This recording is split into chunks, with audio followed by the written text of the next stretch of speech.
Taarifa ambayo inanifikia sasa hivi ni kwamba Sammy Kioko has been beaten na amepigwa vibaya tena sana, ameumizwa sana, na hizi ni habari ambazo napata kwa wale watu ambao wako pale kwa ground. Sammy Kioko has been roughed up by the police na akaweza kukamatwa, na si yeye peke yake. Tom Daktari was also accompanying Sammy Kioko today, and Tom Daktari vile vile ameweza kukamatwa. Hatujui wako wapi sasa hivi, we don't know what is happening, wameweza kupelekwa wapi, lakini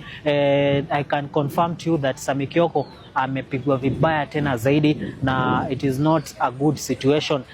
according to report ambazo nimeweza kupata sasa hivi kwa ground. This has happened today on Tuesday because you know Sammy Kioko last weekend alikuwa ameweza ku come out on Friday and